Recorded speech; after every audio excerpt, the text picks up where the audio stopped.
हमारे शास्त्रों में 5 महापाप बताया गया है, जिसमें दूध पान, मदिरा पान करना, परस्त्री गमन, हिंसा और चोरी। दूध बहुत ही खराब चीज़ है। जो भी दूध में जाता है वह हारता ही है। एक समय हो सकता है जीत जाए, परंतु उसके बाद वह हारता ही है। दूध, जो भी दूध में गया है उसका सब कुछ नाश हुआ ही है। बहुत सारे न्यूज़ भी देखने को मिलते हैं, बहुत लोग दूध में सब कुछ लगा देते हैं और हार जाते हैं, बाद में आत्महत्या करना पड़ जाता है।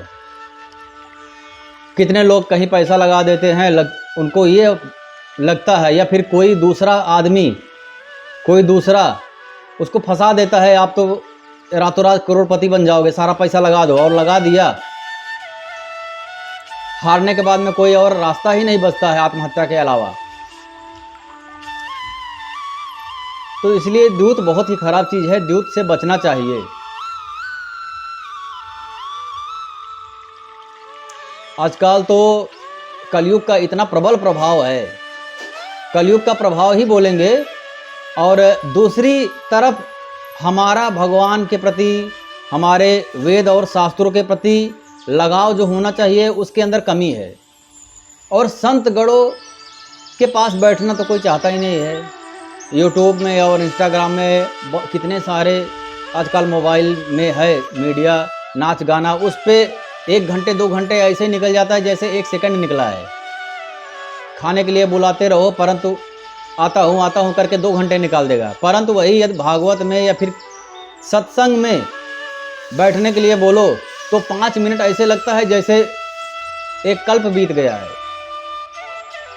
कहीं न कहीं हमारे अंदर यह कमी है। यदि अच्छे से सत्संग किया जाए, संतों के पास बैठा जाए, संत दरस जिम पातक तरई, संतों के दर्शन से ही मन पवित्र होने लगता है। हमारे पूर्व जन्म के जो पाप रहते हैं वह नष्ट होने लगते हैं। जैसे ही पाप नष्ट होने लगता है तो क्या होगा, हमारा मन पवित्र होगा, तो हमारे मन में विचार जो आएंगे वह अच्छे आएंगे, पवित्र विचार आएंगे। क्योंकि भगवान श्री कृष्ण कहते हैं इंद्रियाणाम मना अस्मि, इंद्रियों में मैं मन हूँ, और मनयो मनुष्यानाम कारणम बंध मोक्षो, मन ही संसार बंधन में बंधने का और संसार बंधन से मुक्ति का कारण है। यदि मन भगवान के चरणों में लगा दो तो मुक्ति। सर्वधर्माना परित्यज्य माम एकम शरणम ब्रज, अहम त्वाम सर्वपापेभ्यो मोक्ष। मेरी शरण में जाओगे तो मैं तुम्हारे सारे पापों को नष्ट कर दूंगा। भगवान कहते हैं, गारंटी है। कोई भी माँ सोचा, संशय मत करो, शोक मत करो। भगवान श्री कृष्ण दहाड़ करके कह रहे हैं, मैं ही परम ब्रह्म हूँ, अहम परम ब्रह्म। और ईश्वरः सर्वभूतायाम, सारे प्राणियों के हृदय में मैं ही स्थित हूँ, मैं ही विद्यमान हूँ। भगवान श्री कृष्ण ने ताल ठोक करके कहा, मैं ही भगवान हूँ। इतना कुछ कहने के बाद में भी हम क्या करते हैं, मानते ही नहीं भगवान को। जिस भाव से हमको मानना चाहिए वह भाव से नहीं मानते। और हमारे वेदों शास्त्रों में जो दिया गया है, श्रीमद् भागवत महापुराण में, रामायण में, महाभारत में, ग्रंथ में पढ़ते हैं एक कान से, उसके बाद में निकाल देते हैं। हम उसको कहीं न कहीं हमारे जीवन में जो घटित होने वाली वस्तुएं हैं, यदि हम जो घटित होने वाला है उसको और अपने शास्त्रों से तुलना करें, सोचे कि हमको क्या करना चाहिए, क्या नहीं करना चाहिए, तो हर एक प्रश्न का उत्तर भागवत में, गीता में, हमारे काव्यों में, पुराणों में, उपनिषदों में दिया गया है, विदुर नीति में दिया गया है। तो भाव यह है कि द्यूत का खंडन किया गया है। यहाँ पर दिया गया है, छल से ही दुर्योधन ने ऐसा कुछ माया जाल ही रच दिया कि हम आपको दूध कीड़ा के लिए ललकारते हैं। और धर्मराज युधिष्ठिर क्योंकि क्षत्रिय हैं, क्षत्रिय धर्म का पालन ही है कि कोई भी ललकारे तो उसका प्रतिकार करना क्षत्रिय धर्म में आ जाता है। तो दूध पान में स्वीकार कर लिए, और निर्णय क्या हुआ हम सबको पता है। यहाँ पर एक बात और है, संतगण अपने अपने भाव में बताते हैं कि जो शकुनी था उसका पासा उसके हाथ में था, उसके मन के भाव से बोले या मन जैसा वह सोचता था उसी प्रकार से पासा अपना रिजल्ट लाता था, क्योंकि उसको यह वरदान था, उसके पिता ने स्वयं दिया था कि पुत्र ये पासा से, यह पासा तुम्हारे मन के हिसाब से काम करेगा, इसलिए उस पासे में कभी भी वह हारा नहीं है। अगर हारा भी है तो अपनी इच्छा से हारा है। होता है ना, फंसाने के लिए एक बार हारा जाता है, चलो मैं हार गया, आप 10,000 जीत गए, तब सामने वाले के मन में आता है अरे मैं 10,000, अगर 1 लाख लगाया होता तो आज मैं 10 लाख जीतता, और 1 लाख जैसे ही लगाया खत्म। यह रणनीति है, हारना भी एक रणनीति है। इसमें सबसे गलत बात जो संतगण अपने भाव में बताते हैं, भगवान के भक्तगण बताते हैं, यदि धर्मराज युधिष्ठिर भगवान श्री कृष्ण के भक्त यदि भगवान को पुकारते युधिष्ठिर कि प्रभु मैं द्यूत क्रीड़ा करने वाला हूं, अब आप हमारी रक्षा कीजिए, या फिर आप आज्ञा दीजिए द्यूत क्रीड़ा में भाग लेने के लिए, या फिर अब आप ही हमारी तरफ से खेलिए, तो निर्णय कुछ और होता। कर्मयोग क्या होता है?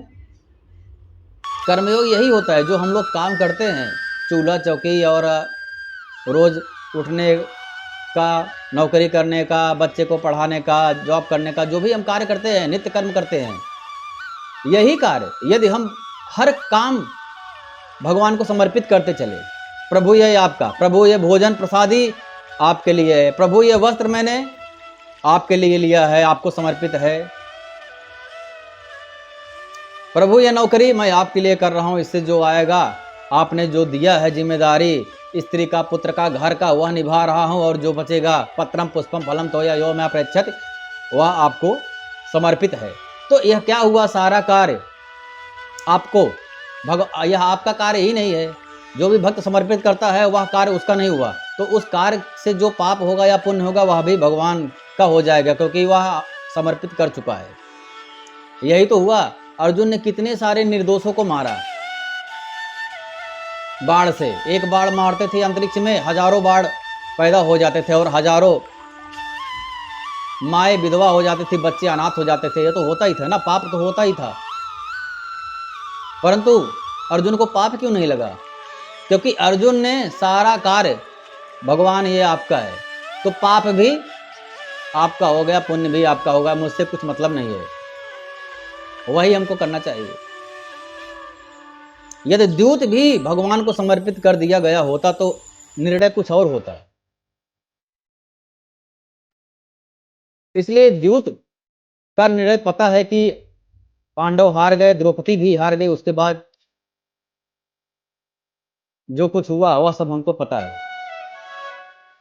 चीर हरण हुआ, कितना अपमान हुआ, वहां पर बड़े बड़े धर्मज्ञ बैठे थे, द्रोणाचार्य, कृपाचार्य, भीष्म पितामह, भर्म धुरंधर और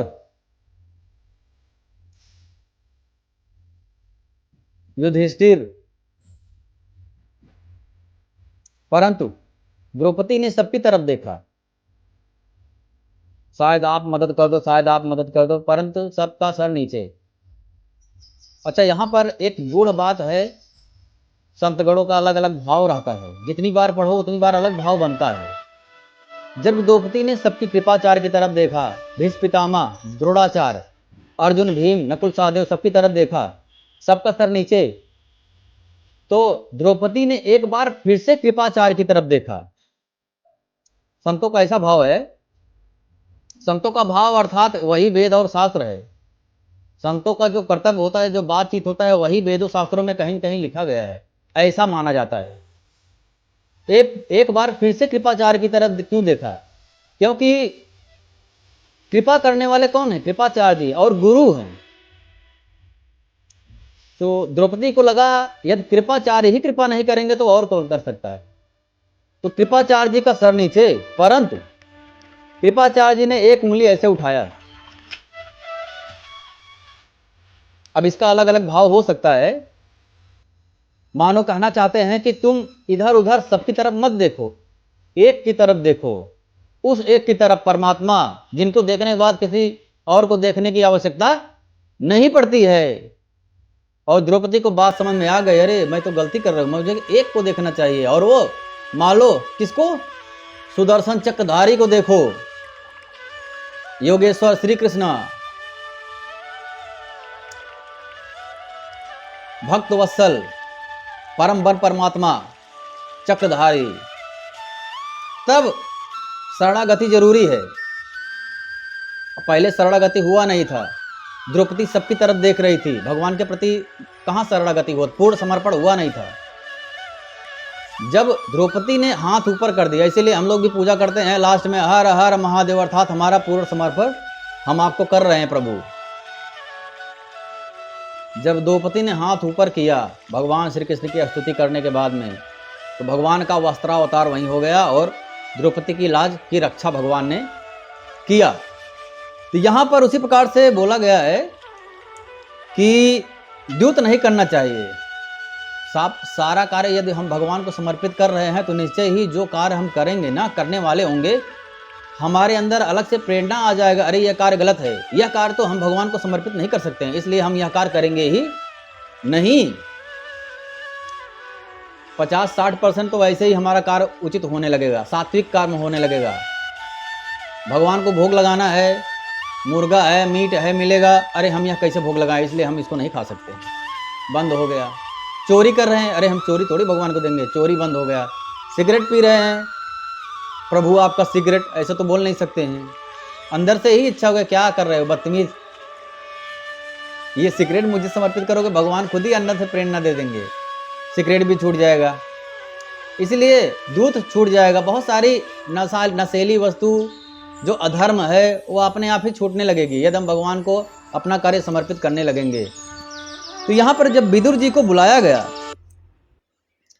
ये बात है उस समय जब भगवान श्री कृष्ण सभा में पहुंचते हैं, शांति दूत बन करके सबसे परामर्श लिया जाता है, तो विदुर जी से भी लिया जाता है। विदुर जी ने जो अंधे धृतराष्ट्र को समझाया है, वही विदुर नीति के नाम से आज हमारे बीच में है और हम लोग पढ़ते हैं, उससे प्रेरणा लेते हैं और बहुत सम्मान करते हैं विदुर नीति का। तो विदुर जी ने खुद ही कहा है कि अजात शत्रु महात्मा युधिष्ठिर को उनका हिस्सा आप दे दीजिए, वे आपके ना सहने योग्य अपराध, बहुत सारे अपराध सह चुके हैं, अब आप उनको और कष्ट मत दीजिए, क्योंकि उन्हीं के साथ हैं। पांडवों में अर्जुन है जिनके बराबर कोई भी धनुर्धर ही नहीं है, भीम पवन पुत्र है, वायुपुत्र भीम हनुमान जी के समान बलशाली, उनके सामने कोई गदा में टिक नहीं सकता है। नकुल और सहदेव महाबलशाली पराक्रमी हैं। और आपको पता नहीं है भगवान श्री कृष्ण ने पांडवों को अपना लिया है।